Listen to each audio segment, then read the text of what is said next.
여러분 안녕하십니까? 투자점 마스 강병욱입니다. 네, 안녕하세요. 이미재입니다. 예, 코스피 지수가 한 달 만에 1900포인트를 회복을 했습니다. 미국 FOMC에서 추가적인 부양 조치가 나올 것이라는 기대가 시장을 끌어올렸습니다. 네, 지수 최근에 단기간에 참 많이 올라왔잖아요. 전문가들 당분간은 숨고르기 형태가 나타날 수도 있다라고 분석을 하고 있는데요. 아무래도 오늘 밤에 어떤 소식들이 들려오느냐에 따라서 지수의 방향이 좀 달라질 것 같아요. 그렇죠. 자, 미국발 모멘텀이 시장에 얼마나 영향을 줄지, 또 그 밖의 이벤트들은 시장에 어떤 영향을 미칠지 전문가들을 모시고 살펴보도록 하겠습니다. 네, 투자열전 마스 오늘도 참 알찬 내용들로 저희가 꾸려놨거든요. 1시간 동안 저희와 함께해 주시기 바랍니다. 41번째 공방 지금 본격적으로 시작합니다.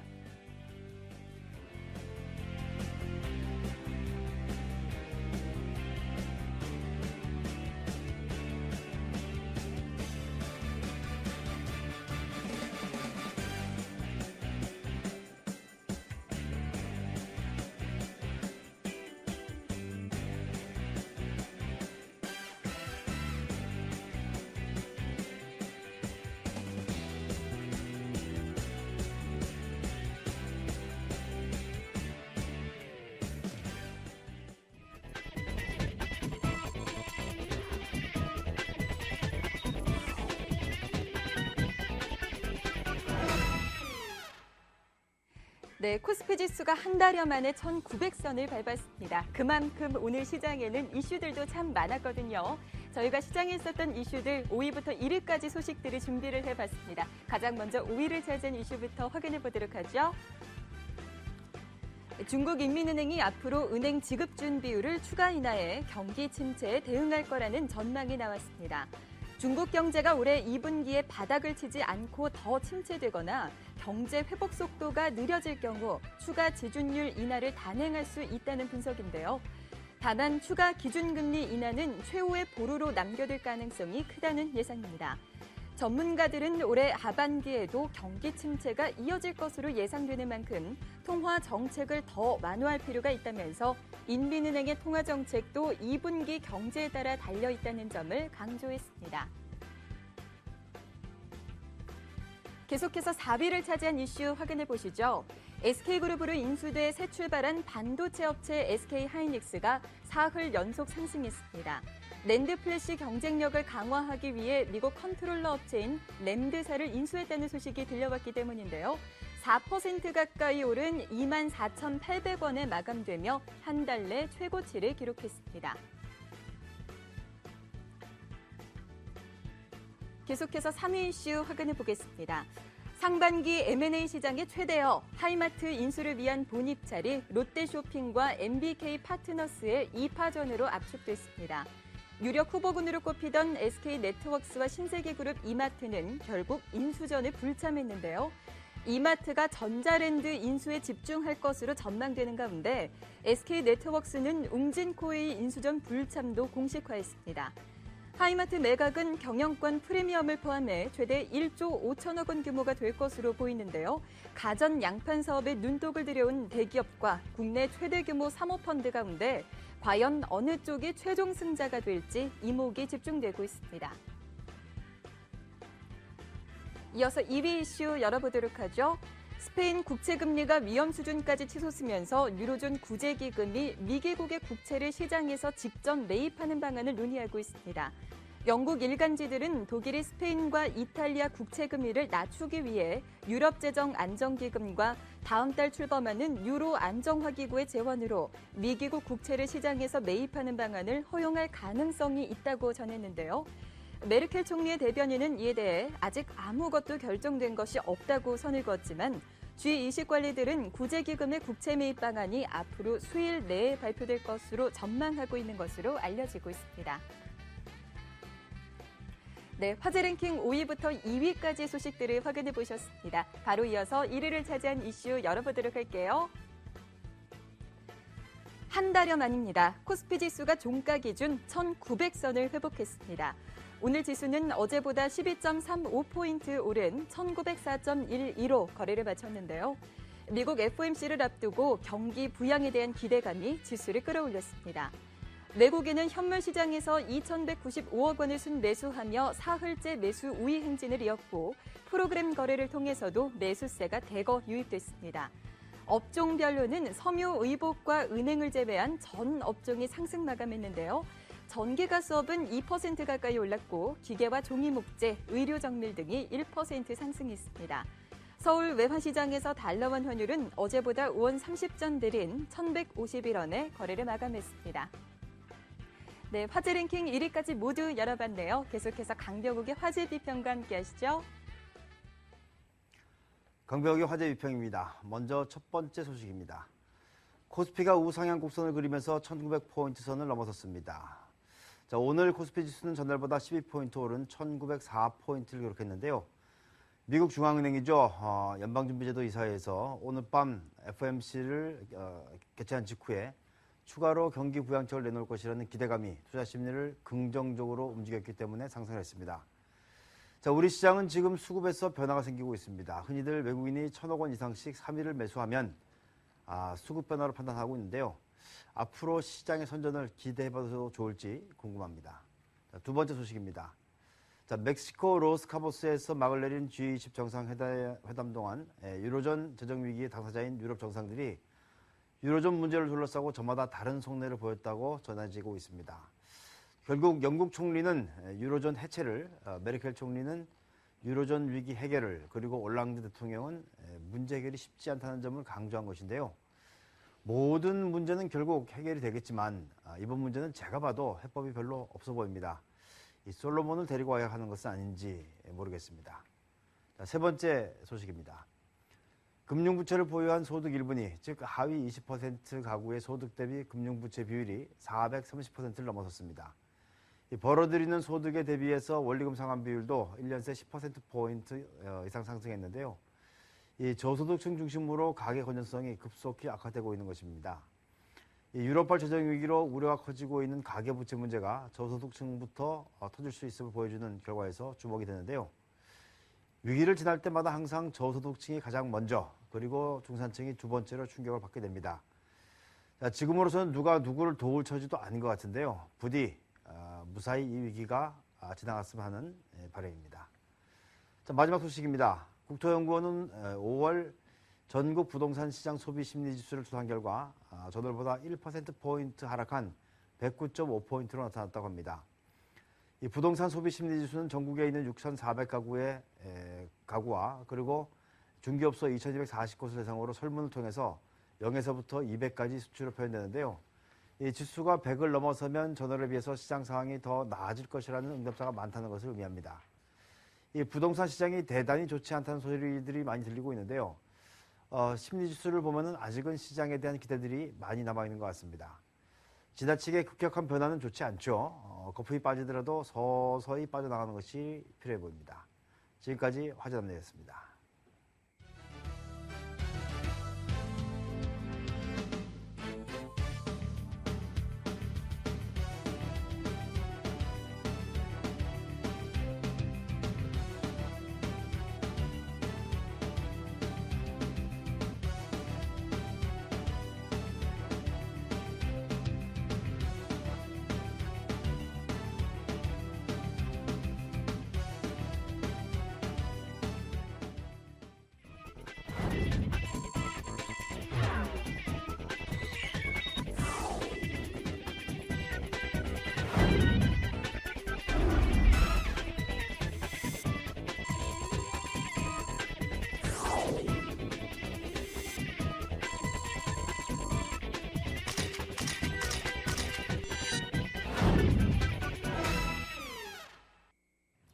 네, 투자전 맞수 41번째 공방 함께하고 계십니다. 이제 시장 얘기 구체적으로 나눠보도록 하죠. 오늘 함께해 주실 두 분 소개해드리겠습니다. KTB 투자증권 역삼지점의 김준영 지점장, 그리고 우준투자 컨설팅의 이성규 팀장 자리하셨습니다. 두 분 어서 오세요. 안녕하십니까. 안녕하십니까.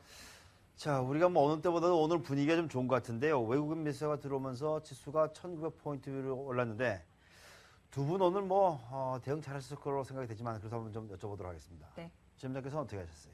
네, 뭐 시장 수익률보다는 좀 좋았던 것 같습니다. 네, 자랑하시는 거네요? 예, 그렇습니다.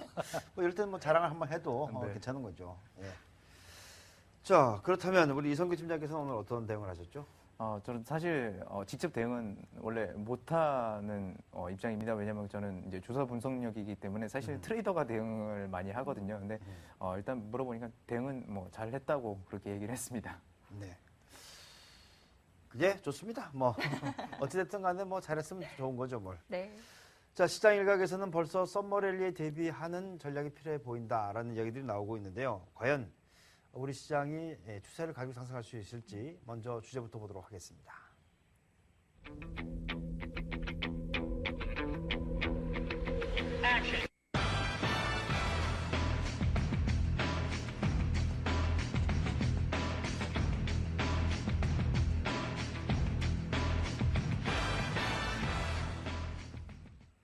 네, 갑론을박입니다. 오늘 갑론을박의 주제는 국내 증시 서머랠리를 위한 조건은 과연 어떻게 될 것인가라는 주제인데요. 자, 먼저 김준영 지점장께 좀 여쭤보도록 하겠습니다. 일단은 1900이 넘어서긴 했지만 1900에 안착을 하는 것이 선결 과제다. 이렇게 보시는 모양이죠? 그렇습니다.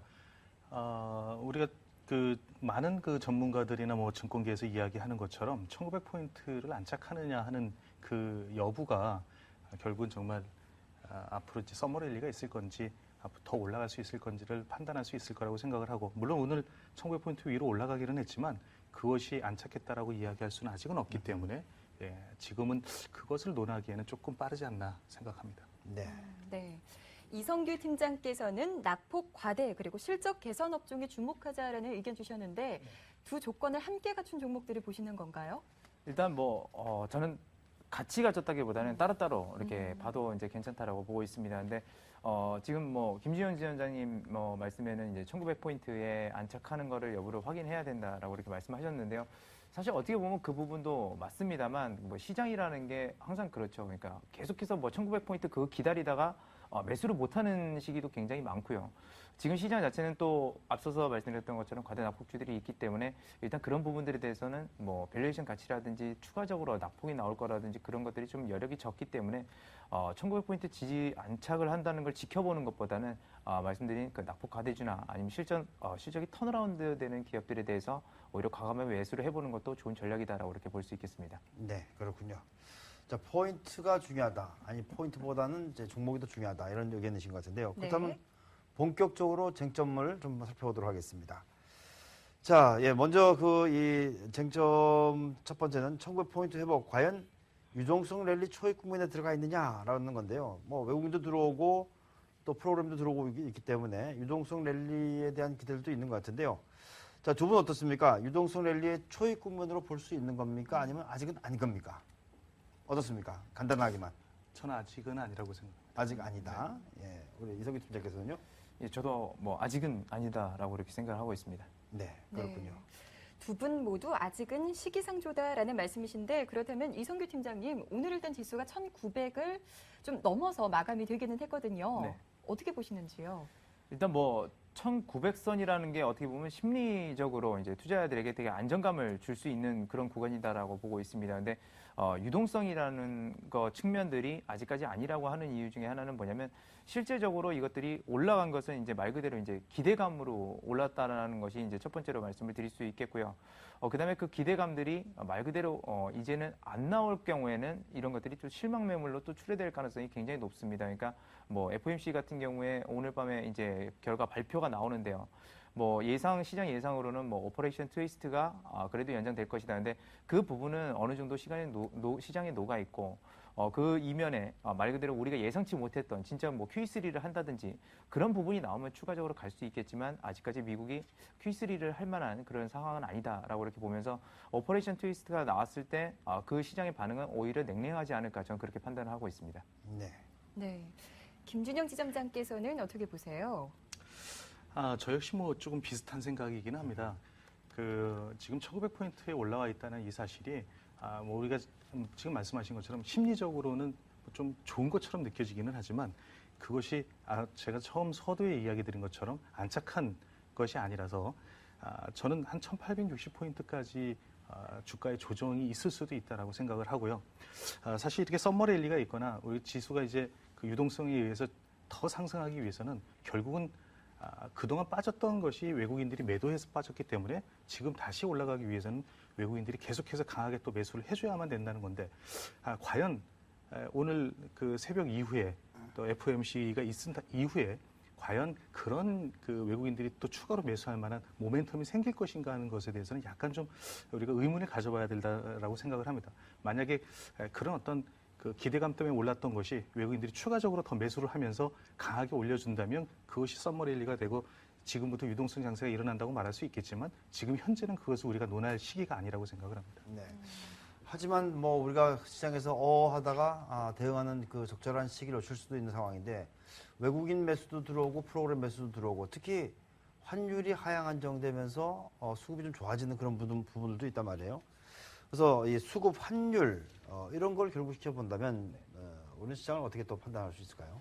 근데 일단 뭐 외국인들의 매수 기조가 계속해서 이어지고 있는 것은 뭐 사실입니다. 근데 프로그램 매수세가 그 이전에 바닥권에서 올라올 때, 그러니까 한 1,800선을 이탈해서 매수세가 이제 발동하기 시작했을 때부터는 지금까지 오늘 특히나 좀 이렇게 프로그램 매수세는 좀 약화된 모습이었다라고 이렇게 볼 수가 있겠습니다. 근데 그런 것들이 제가 좀 지금 현재 상황에서 이 지수 자체를 좀 우려하는 것은 뭐냐면 오늘 밤 있을 그 FOMC 회의라는 것이죠. 그래서 어떻게 보면 그것이 공교롭게도 오늘 밤에 발표될 건데 프로그램 매수세가 일시적으로 좀 약화됐다라는 것입니다. 그러니까 외국인 투자자들이 보통 우리나라에 들어올 때는 이제 기관 투자자들이 많고요. 같이 매수를 할 때는 보통 프로그램 매수들로 이렇게 들어오는 그런 경향들이 많이 보입니다. 그래서 그런 부분들이 어떻게 보면 외국인 투자자들이 그 FOMC 회의에 대해서 부정적 결과를 좀 예상하고 있지 않나 그렇게 생각을 하고 있고요.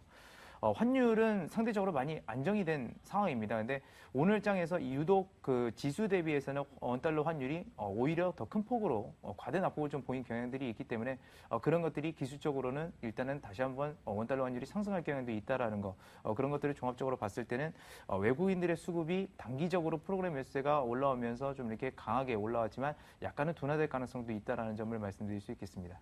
네. 그렇군요. 김준영 지점장께서도 아직 외국인의 매수가 기조적으로 돌아섰다고 보기에는 이르다라고 판단을 하시는 것 같은데요. 네, 그렇습니다. 예, 지금 외국인들이 며칠 동안 이제 매수를 하고 있지만 그것이 저는 특별한 의미가 있다라고 생각을 하지는 않습니다.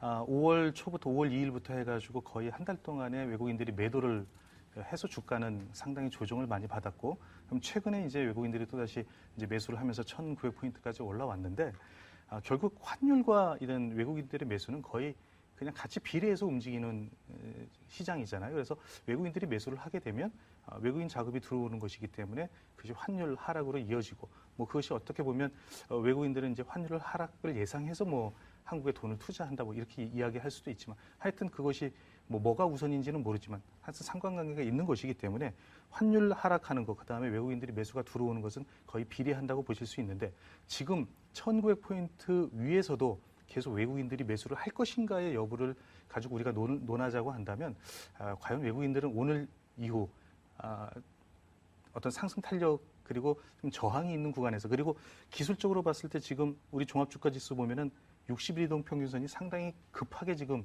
하향하고 있는 것을 여러분들이 차트에서 보실 수가 있습니다. 62동 평균선을 안고 밑에 깔고 갈 때에는 주가의 지지력이 좀 강하지만, 이렇게 또다시 역배열이 된 상태에서는 거기서 바로 뚫고 올라가기 힘들다는 거죠. 그렇다고 해서 지금 현재 유로존 위기라든지 여러 가지 문제들이 외국인들을 그렇게 강하게 매수할 수 있는 어떤 요인을 제공하고 있지 않기 때문에, 저는 기술적으로도 지금 저항을 받을 곳에서는 한 번은 다시 눌려줬다가 가야 좀 더 강하게 그 다음에는 랠리가 있지 않겠는가 이렇게 생각을 합니다. 네, 그렇군요. 네. 주요 이평선들의 저항이 있는 상황에서 기술적으로 이렇게 빠르게 강하게 반등을 하고 올라가지는 못할 것이다라고 보고 계신 것 같은데, 그렇다면 대응 전략을 구체적으로 좀 세워보도록 하죠. 이성규 팀장님, 일단 종목으로는 낙폭 과대 그리고 실적 개선주에 관심을 가져야 한다라고 말씀을 해주셨어요. 네. 오늘 상당히 좀 많습니다. 그러니까 한두 가지가 아니라고 보는데요. 근데 좀 더 이제 자세히 살펴보게 되면, 그렇습니다. 뭐 삼성전자 실적 굉장히 좋았습니다. 1분기 좋았고요. 2분기가 들어서면서 약간은 뭐 증권사들의 그 실적 조정치가 좀 하향 전망되고 있는 상황인데요. 어쨌거나 저쨌거나 그 모바일 기기들이라든지 그런 것들이 이제 매출이 나왔습니다. 매출이 나왔으면 그 여타 산업들이 다시 한번 붐을 이룰 수 있는 시기라는 것이죠. 그래서 IT 융합 산업과 관련해서 저는 인터넷 업종들을 우선적으로 좀 탑픽으로 꼽을 수 있겠고요. 그것을 이제 근거로 할 수 있는 것은 뭐냐면, 우리가 모바일 산업이 성장하면서 예를 들면 뭐 카카오톡이라든지 아니면 쿠팡이라든 그 소셜 커머스 업체들도 상당히 좀 이렇게 좋아지는 그런 추세입니다. 그러니까 적자를 보고 있다거나 아니면 이 추세가 굉장히 미비했는데 그런 것들이 본격적으로 나온 것은 아무래도 그런 모바일 기기들이 많이 보급됐기 때문이죠.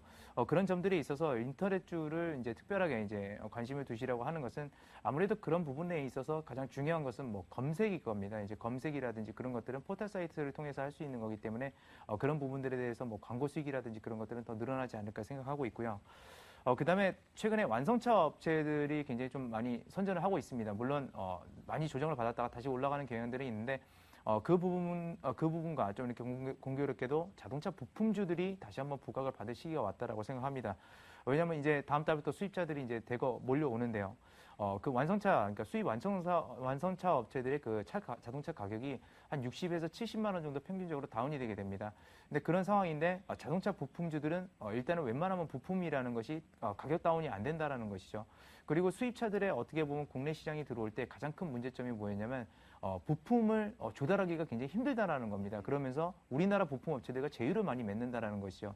그럼 완성차 업체 같은 경우는 수입차가 들어오면서 당연히 가격을 같이 인하시켜서 매출액이 좀 줄어드는 경향이 있을 수 있겠지만 자동차 부품들은 오히려 굉장히 큰 수혜를 볼 수 있다는 겁니다. 그래서 자동차 부품 관련주들에 대해서 오히려 좋은 시기다, 투자하기 좋은 시기다라고 말씀드리겠고요. 네. 마지막은 철강화학입니다. 뭐 다들 아시겠죠?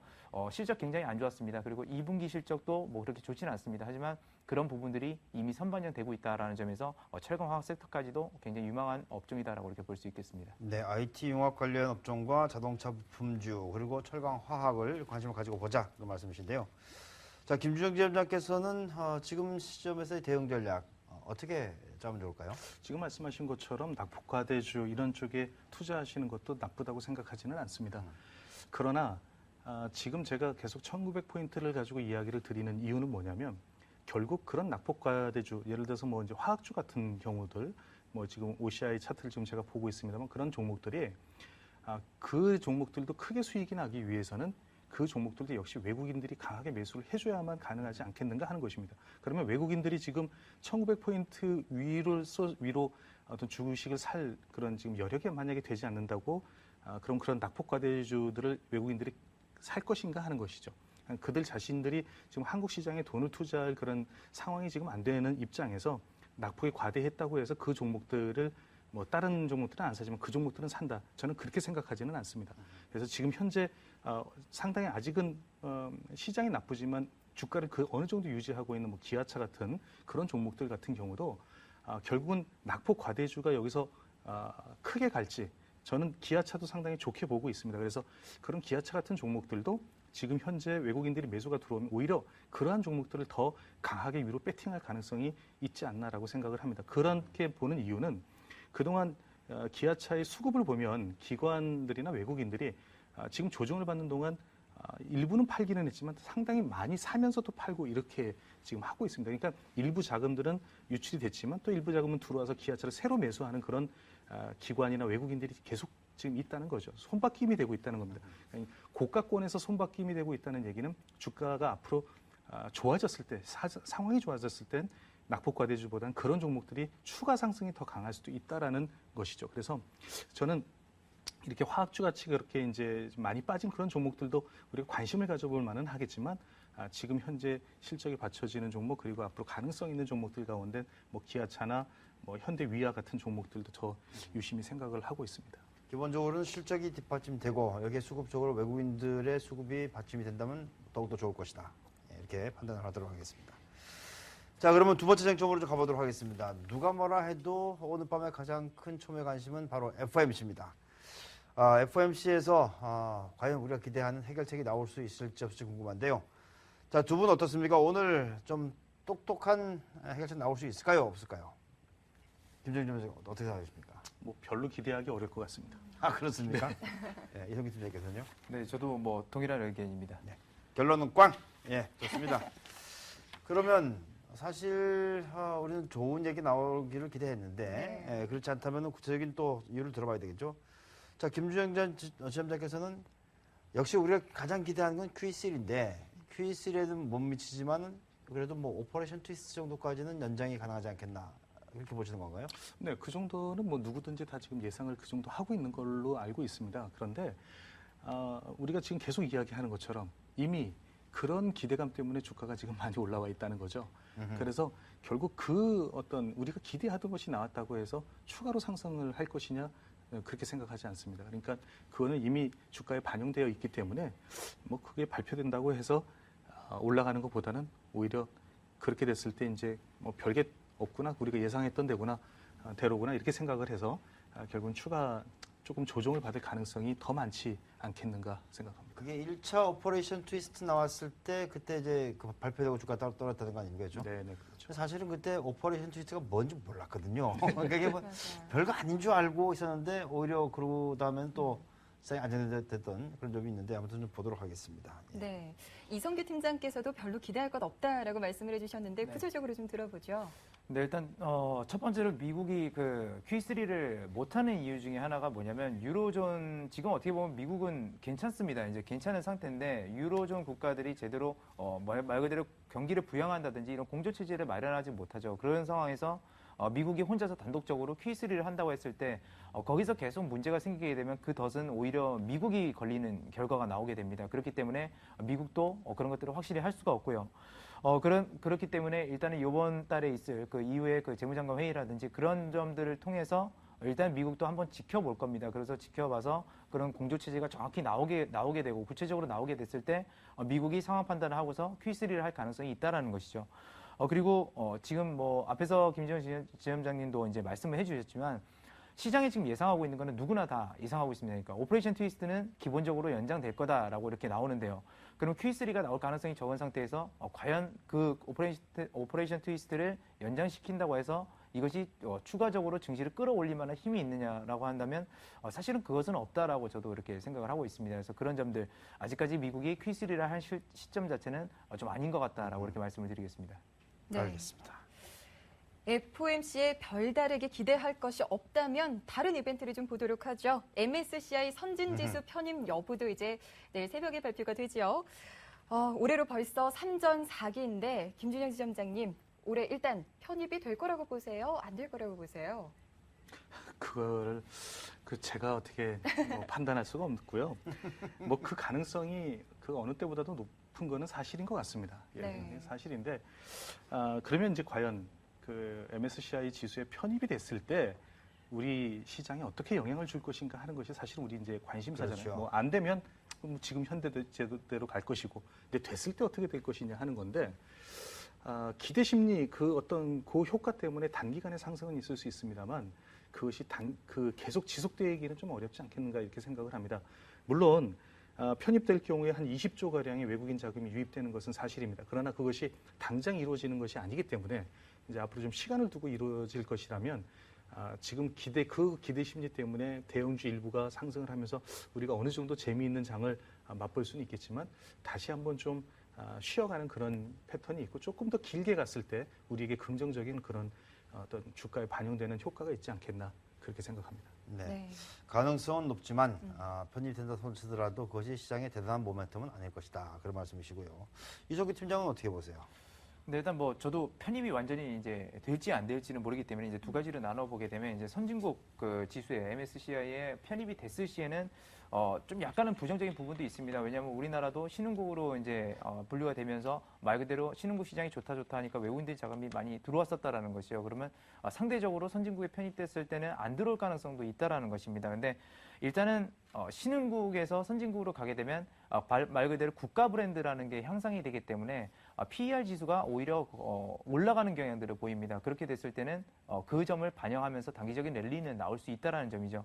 근데 반대로 편입이 안 됐을 때는 어떻게 되냐? 지금 MSCI에 대해서 아마 시장에서 거의 알려지지 않을 정도로, 그러니까 유로존 문제가 너무 크다 보니까 이게 거의 덮여 있습니다. 그렇게 됐을 때는 기대감이 전혀 반영이 안 돼 있다라는 것이죠. 그랬을 때 안 된다 하더라도 시장에 충격은 없을 것이다. 그러니까 결론적으로 말하면 MSCI 선진국에 편입되면 좋은 거고 안 돼도 그렇게 뭐 충격은 없을 것이다. 이렇게 결론 내릴 수 있겠습니다. 네, 지금 이제 우리하고 경쟁하고 있는 것이 대만이거든요. 네.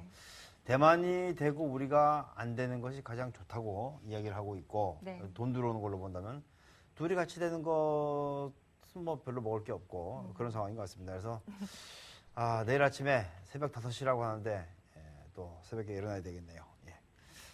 자, 그러면 하나 좀 더 보도록 하겠습니다. 이제 뭐 EU 쪽에 아무래도 이제 그 재무장관 회담이 있고 그다음에 그거 지난 다음에 다음 주에 이제 그 정상회담들이 있고 하지 않겠습니까? 이쪽 저기 EU 쪽에 그 재무장관 회담 또 내지는 정상회담이 특별한 모멘텀을 가져올 수 있을지 김윤현 시험장께서 어떻게 보시는지요? 지난 그 G20 정상 회의에서 어느 정도 그 세계적으로 그들이 이제 유럽 국가들이 압박을 받은 그런 부면들이 있기 때문에 저는 이번에 이제 프랑스 총선도 끝나고 뭐 이제 그리스 총선도 다 끝났잖아요. 그래서 이제 그런 것들로 인해서 어느 정도 정치가 안정이 되면서 이번 그 EU 정상 회의에서는 뭔가 노력을 이끌어내지 않겠는가, 해결책을 만들기 위해서 뭔가 있지 않겠는가라는 그런 생각을 합니다. 그래서 뭐 예를 들어서 뭐 스페인이나 이탈리아 국채를 직접 매입하는 그런 어떤 눈에 보이는 그런 효과가 있어 보이는 사람들에게 안정감을 줄 수 있는 그런 어떤 자구책 그런 것들이 이제 만들어질 가능성이 있고 그들이 유로존을 살리기 위해서 뭔가 노력하는 흔적을 보일 수 있을 것 같은데 그렇게 된다면 물론 그 속으로는 조금 굼고 있고 그것이 문제가 완전히 사라진 그런 상황이 아니지만 우리가 이제 시장에 참여하는 사람들 또 금융 쪽에서 봤을 때에는 이제 그러한 것들이 수면 아래로 내려가면서 우리에게 심리적인 안정감을 줄 수는 있을 것 같습니다. 그런 효과를 기대할 수 있을 것 같습니다. 아무래도 뭐 문제를 해결하기 위해서 만나는 거니까 해결에 대한 기대감도 있지 않겠나라는 생각이 들기도 하는데요. 네. 자, 이성규 팀장께서는 어떤 의견이신지요? 네, 일단 뭐 유로 정책 공조가 물론 나올 수 있습니다. 제대로 된 정책 공조가 나오는데 그것은 그냥 보여주기에 좀 일부가 아닐까 그렇게 생각을 하고 있고요. 일단 근본적으로 독일이 좀 자세를 바꾸는 게 저는 좋다라고 생각합니다. 일단은 유럽의 중심이 독일인데 사실상 그렇죠. 유로존이 옛날에 그 생성이 됐을 때, 그러니까 독일이 동독하고 통일을 하게 되면서 그런 재정 적자 문제를 해결하기 위해서 유로존을 만들고 독일로 모든 산업이 중심이 되게 만들었던 것이죠. 그러니까 그때 가서는 말 그대로 어떻게 보면 그 주변 국가들에게 많은 도움을 받았는데 지금에 와서는 내놓기 싫다라는 그런 식으로 저는 들리고 있습니다. 그렇기 때문에 독일이 근본적으로 많이 가져갔으면 그만큼 내놓고 풀어야 된다는 게 좀 맞다고 보고 있고요. 독일 외 유로존 국가들을 이제 살펴보게 되면 좀 약간은 증시와 틀린 얘기인데 이 피그스 국가들의 대부분이 어떠냐면 지중해 위치해 있습니다. 그러니까 과일 농사가 잘 되죠. 그러다 보니까 와인이 상대적으로 굉장히 유명합니다. 그래서 좀 안 좋게 얘기하면 말 그대로 술을 먹고 농사는 안 되니까 옛날에 보게 되면 아메리카나 아프리카에 많이 침략했던 나라들이란 말이죠. 그래서 해운업이 엄청나게 발달했던 나라입니다. 근데 지금 상황에서 먹을 게 없다고 해서 이 나라들이 다른 나라도 침략할 수 있는 상황도 아니죠. 그러니까 자체적으로 해결이 굉장히 어렵습니다. 그러니까 말 그대로 독일이 우선적으로 나서서 도와주고 거기에 대해서 그리스라든지 어느 정도 양보하면서 같이 도와줘야만 그 정책 공조 말만 하는 게 아니라 실제적으로 그래야지만 유로존이 살아날 수 있다라고 저는 그렇게 판단하고 있습니다. 그러니까 이게 국가 간에 사실 이제 주권이 있는 국가들 사이에 그런 것들이 잘 될지 참 걱정이 많이 되긴 하는데 네. 아무튼 뭐 지혜들을 좀 기대해 보도록 하겠습니다. 네. 예, 오늘 1900포인트를 넘기고 난 다음에 또 치열한 공방이 있었습니다. 열기를 잠시 좀 식히고 가야 되겠죠? 네, 두 분의 이 뜨거운 열기 잠시 식히고 다음 코너로 이어가도록 할게요. 산책 좀 다녀올까요? Starry, starry night. Paint your palette blue and gray. Look out on a summer's day with eyes that know the darkness in my soul. Shadows on the hills. Sketch the trees and the daffodils. Catch the breeze and the winter chills in colors on the snow.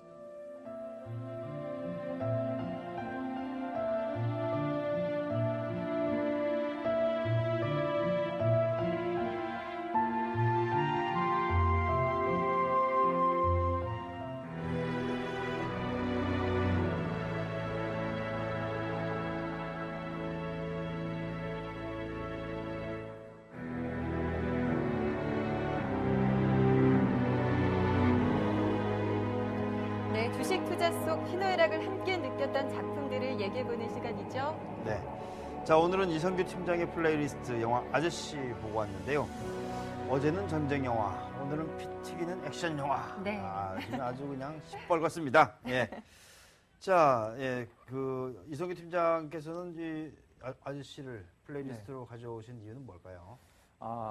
제가 우선적으로 좀 다른 얘기 좀 하자면 이거를 오늘 선정을 딱 했는데 이제 그 원고를 이제 드렸을 때 작가분이 굉장히 많이 좋아하시더라고요. 그만큼 뭐 원빈이라는 배우가 워낙에 뭐 네. 인간이 아니라라는 말이 나올 정도인데 뭐 그런 건 뭐 그거고 사실 이 영화를 저는 맨 처음에 봤을 때는 단순한 액션 영화로 봤었습니다. 근데 자세한 내용을 살펴보면 그 차태식이라고 그러죠. 그 주연이 차태식이라는 사람이 말 그대로 꼬마 그 소미라는 여자를 구출하기 위한 건데 그 어떤 대가도 바라지 않는다는 겁니다. 그러니까 그것은 뭐냐면 그 꼬마에 대한 어떻게 보면 자기 친구 유일한 친구인데 그 친구에 대한 어떤 순수한 사랑이 결국에는 그런 위험에서 구출할 수 있는 그런 여건을 만들어냈다는 거죠. 어떻게 보면 굉장히 어거지로 붙일 수 있지만 우리 시장도 저는 그렇게 판단합니다. 순수하게 봐야지 여러 가지를 막 어렵게 보고 그러면 더욱더 어려워진다는 점이 오늘 제가 플레이리스트로 지금 아저씨를 선정한 이유가 되겠습니다. 네. 그러면 이 순수한 것 이것이 시장을 볼 때 너무 좀 나이브하게 보는 거 아닌가요?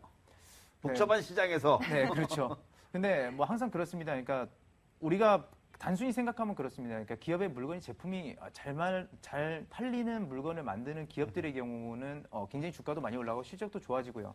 그렇지 못한 기업들의 경우는 결국에는 하락하는 게 맞는 겁니다. 그러니까 어떻게 보면 단순히 이제 그것만 보면 된다라는 건데 그만큼 우리가 그러니까 잘 팔리는 물건은 다른 데 있는 게 아니라 우리 주변에 있는 물건들이 상당히 많다라는 것이죠. 뭐 지난번에도 이런 얘기를 했었지만 제가 어떻게 보면 그 투자 원칙 중에서 가장 강조하는 게 우리가 모르는 산업을 보는 것보다는 우리가 지금 옆에서 쓰고 있는 거, 먹고 마시고 있는 거, 입고 있는 거 그런 제품들이 훨씬 더 여러분 그 투자자분들한테 향후 수익력에 있어서 보증하는 그런 어떤 주식 투자가 아닌가 저는 그렇게 생각하고 있습니다. 예. 좋습니다. 그러면 우리 순수한 마음으로 시장을 봤을 때 관심을 가질 만한 종목은 어떤 게 있을까요? 이성규 팀장께서는 순수하게. 네. 저는 정말 순수하게 GS 리테일을 GS 리테일. 선정했습니다. 왜냐하면 우리 주변에서 어디든 볼 수 있고요. 편의점이라고 해서 우리가 어떻게 보면 좀 우습게 볼 수도 있습니다. 그러니까 아니 슈퍼마켓이라서 우습게 볼 수 있지만 GS 리테일 특히나 그 편의점에 대해서 저는 굉장히 긍정적 전망을 좀 가지고 있는데요. 왜 그러냐면 편의점을 잘 보시게 되면 단순히 그냥 뭐 음식료를 팔거나 그런 곳이 아닙니다. 뭐 거기 CD기도 있죠. 현금 인출도 할 수 있는 어떻게 보면 은행 기능도 가지고 있고요. 그리고 택배라는 그런 수단도 합니다. 택배도 붙일 수 있고 그다음에 휴대폰 충전 사업도 하고 있습니다.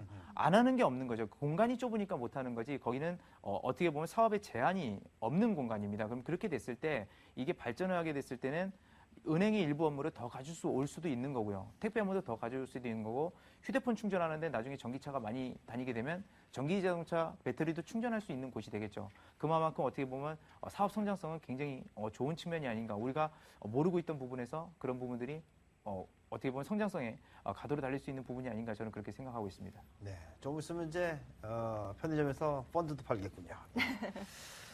자, 이성규 팀장은 순수하게 봤을 때 GS 리테일을 말씀해 주셨고 네. 자, 김주정 지점장께서는 순수한 마음으로 돌아가서 관심 가질 만한 종목이 뭐 있을까요? 뭐 이성규 팀장이 이야기한 것 같은 그런 어떤 순수한 마음으로 이야기를 하자 그러면 이제 좀 찾아봐야 될 것 같은데 저는 오늘 이제 순수한 마음으로 보자면 결국은 우리가 돈을 많이 벌어주는 기업이 나한테 그렇죠. 좋지 않겠는가. 예. 그런데 좀 싼 기업이 좋지 않겠는가 해서 제가 오늘 뽑아온 것은 여러분들이 이제 대형주들만 이렇게 많이 접근을 하셨겠지만 아주 좀 약간 그 개인들 좋아하시는 저가주 좀 중에서 그런 종목이 하나 있습니다. 그래서 그 종목 이름이 뭐냐면 S폴리텍이라는 종목입니다. 그래서 이 종목 시가총액이 지금 한 378억밖에 되지 않는데 지금 2,400원 정도 오늘 종가가 그렇습니다. 근데 이 종목 한마디로 말해서 올해 실적이 어닝 서프라이즈 수준이 아마 발생을 하는 그런 기업입니다. 2분기 실적도 역시 그렇고요. 이 종목은 쉽게 말해서 엔지니어링 플라스틱 및 광학용 소재 부품을 만드는 기업입니다.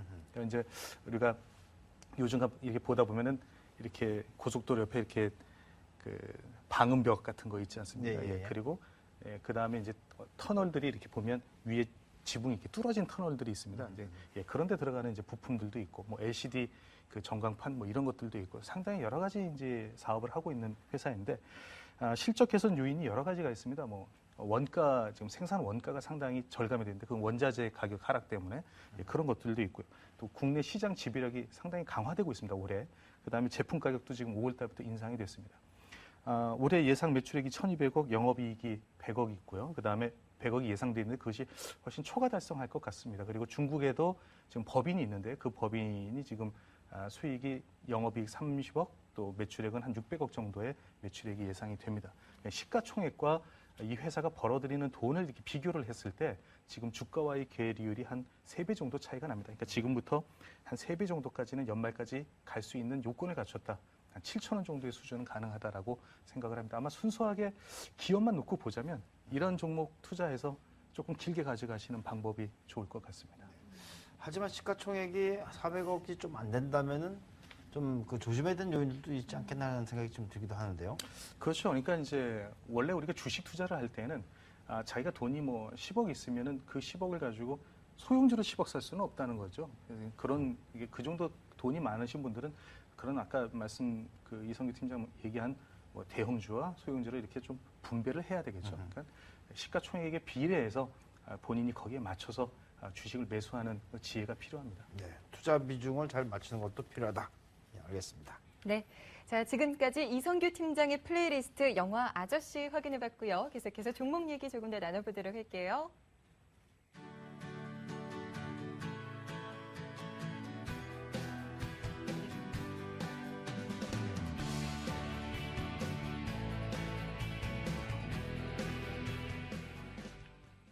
네, 종목에 대한 전략들을 깔끔하게 정리해드리도록 하겠습니다. 결정적 한방. 네, 오늘 첫 번째 살펴볼 종목은 하이마트 수준에서 윤곽이 드러났는데요. SK와 신세계가 불참한다고 밝히면서 롯데의 일수 가능성이 커진 하이마트. 어떻게 보십니까? 셀입니까? 바이입니까? 바이. 예, 하이마트 김준영 기자님께서 바이 의견 주셨는데요. 먼저 전략부터 좀 살펴볼까요? 네, 그 성장성은 둔화되고 있는 것이 사실은 맞습니다. 그러니까 작년에 비해서 올해 뭐 더 매출이 늘어난다든지 뭐 그런 요인들은 없습니다. 그래서 그런 면에서 본다면 이 주식을 사야 되느냐 이런 어떤 입장이 있을 수 있는데 물론 롯데 지금 인수전 때문에 주가가 오른 것도 없고 지금 거의 지금 한 네 달째 주가는 옆으로 횡보를 하고 있습니다. 그러나 지금 현재 이 회사가 벌어들이는 돈과 그 이 회사의 가치를 지금 비교를 했을 때에는 너무나도 지금 저평가되어 있는 것이 사실이라는 거죠. 그래서 지난번에 어떤 그 회사 관계자의 횡령건 때문에 주가가 급락했을 때의 수준, 그 전 수준인 한 7만 원 정도까지는 충분히 상승할 여력이 있다라고 생각을 해서 저는 바이라고 외쳤습니다. 네, 그렇군요. 자, 이성규 팀장께서는요? 셀 네. 의견이신데. 저는 반대의 의견을 좀 가지고 있는데요. 일단 첫 번째로 이 하이마트가 어차피 가전 전문 유통업체인데 우리가 뭐 그 쇼핑 그러니까 뭐 그런 데 있죠. 이마트라든지 이제 홈플러스 이런 데 가보면 거기도 가전이 충분히 다 있다라고 이렇게 전 보고 있습니다. 근데 그것뿐만이 아니라 애플도 전용 애플샵이라고 해서 이렇게 내놓는 측면들도 있고요. 삼성전자도 분명히 가칭이지만 갤럭시샵으로 이렇게 내놓는 경향들이 있습니다. 근데 소비자들 같은 경우는 물론 그런 어떤 복합적으로 가전제품이 있는 것도 굉장히 선호하지만 그런 것들이 전문샵이 나오게 되면 오히려 거기서 시장 지배를 뺏길 수 있다는 것이죠. 그런 것들이 많이 보급이 지금 되지 않고 있기 때문에 그나마 하이마트가 어느 정도 수익력은 유지하고 있지만 그런 것들이 나왔을 때는 하이마트의 시장 지배력이 오히려 감소가 될 수 있다라고 저는 그렇게 판단을 하고 있습니다. 그렇기 때문에 지금 현재 그 가전 유통 부분에 있어서 메리트는 없다라고 판단되고 있고요.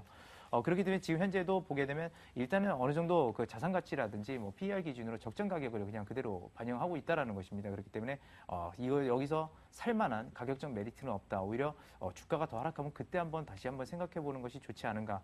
좀 그렇게 생각을 하고 있습니다. 네. 네. 자, 바로 이어서 다음 종목 확인해 보도록 하죠. 갤럭시 S3 수혜주로 부각이 되고 있습니다. 기관 투자자들이 매수를 하고 있는데 이 종목 확인해 보도록 하죠. 두산 셀입니까? 바입니까? 셀. 예, 두산 이성규 팀장께서 먼저 바이 의견 주셨는데요. 자, 전략을 한번 좀 볼까요? 근데 일단 뭐 두산 같은 경우는 뭐 주력 이제 계열사라 간다면 두산중공업과 이제 두산인프라코어가 있는데요. 뭐 사실상 그 주가가 부진하다 보니까 같이 부진한 경향들도 분명히 있습니다. 근데 일단은 그 재무 구조 개선, 두산그룹이 원래 굉장히 재무 구조가 안 좋았던 기업입니다. 근데 그런 부분들 뭐 한국항공우주라든지 그런 지분도 처분하게 되고 재무 구조 개선을 엄청나게 해냈다라는 것이죠. 일단 그런 부분들이 있고 사실 전자사업부에 대한 수혜는 그거는 저는 아직까지는 모르겠습니다. 솔직히 팔린 것도 아니고 그런 것들이 매출이 될 것이다라고 이렇게 기대감들이 있기 때문에 그런 것들이 가셔야되지 않았을 경우에는 오히려 더 큰 피해를 입을 수 있다라는 것이죠. 그렇기 때문에 제가 주목해야 된다라는 것은 일단 재무구조 개선 부분이라는 것과 기업 가치 부분이 상당히 밸류에이션이 낮게 측정이 돼 있습니다. 그래서 그런 부분들이 오히려 두산에 대한 한 번쯤은 매수해 볼 만한 그런 메리트가 있다라고 보는 것이고요. 앞서 말씀드렸던 포인트 같은 경우는 일단 전자사업부에 대한 수혜는 기대감은 좀 버리는 게 좋다. 그래서 기업의 그 밸류에이션 가치만 보시라고 이렇게 말씀을 드리겠습니다. 네. 그럼 기관 투자가들은 왜 최근에 샀을까요? 아무래도 밸류에이션을 본 거 아닐까 저는 그렇게 생각하고 있습니다. 갤럭시 3보다는 저평가되어 있는 것도 더 많이 봤을 것이다. 네, 그렇습니다. 예, 알겠습니다. 자, 김준영 지점장께서는 셀 의견이신데요. 네, 저는 이제 이 종목 같은 경우에는 물론 오늘 기관이 많이 샀지만 또 상대적으로 외국인도 많이 팔았습니다. 이제 지금 현재 시장이 외국인 수급에 의존해 있는 시장에서 외국인들이 매도를 하고 있는 그런 종목이 과연 기관의 매수만으로 얼마나 더 올라갈 것이냐 하는 것. 물론 지금 주가가 저평가 상태에 있는 것은 맞지만 이 종목 자체가 지금 현재 지수를 이기는 힘이 있는 것은 아닙니다. 그러니까 지수와 거의 비슷하게 지금 움직이고 있다는 점. 그래서 아까 지수에 대해서 이야기를 드렸지만 이 종목 역시 내려오고 있는 60일이동 평균선 저항에서 오늘 딱 걸렸습니다. 그래서 이런 어떤 기술적 수급을 이기지 못하는 종목은 60일선 저항을 받으면 또다시 좀 밀리는 경향이 있기 때문에 뭐 장기적으로는 매수라고 말씀을 드릴 수 있겠지만 지금 단기적으로는 일단 매도하고 다시 매수 타임을 잡아보는 것도 좋지 않겠나 생각합니다. 네, 알겠습니다. 자, 한 종목 좀 더 보도록 하겠습니다. 엔터테인먼트 관련주들이 최근 3일 동안 상승을 보여주는 그런 상황인데요. 그중에 한 종목 SM입니다. SM에 대한 셀앤바이 의견 어떻습니까? 셀. 바이.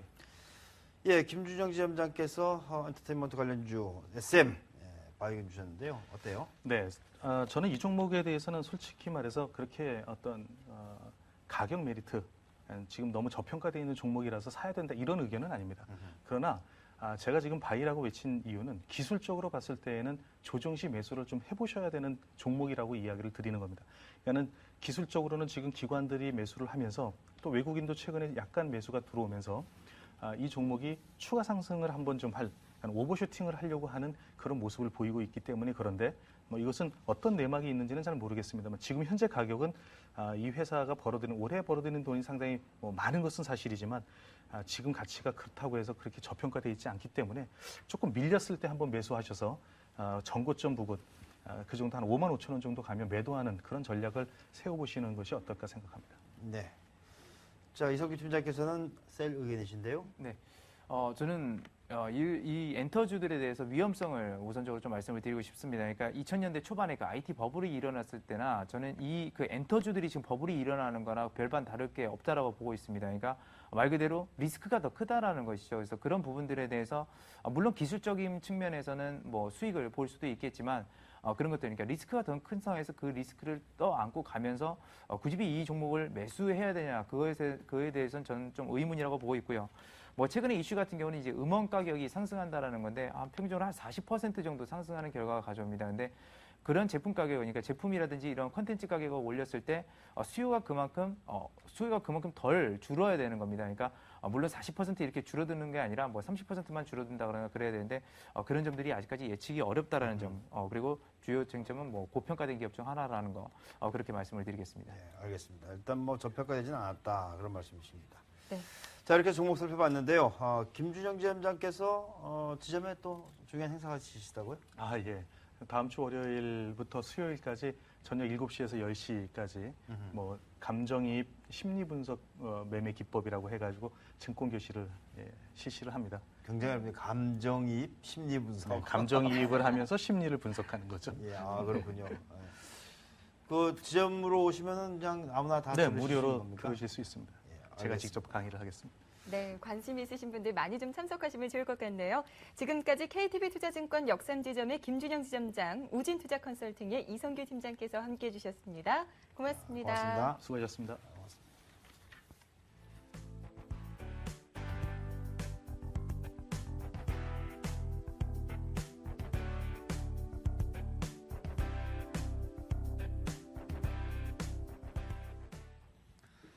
자, 양적 완화에 대한 기대감들이 여전히 묻어있는 상황인데요. FOMC 결과를 좀 봐야 될 것 같고요. 지표도 하나 있죠? 네, 특별하게 발표된 지표는 없는데요. MBA 모기지 신청 건수 전주 대비해서 0.8% 감소한 것으로 나타났습니다.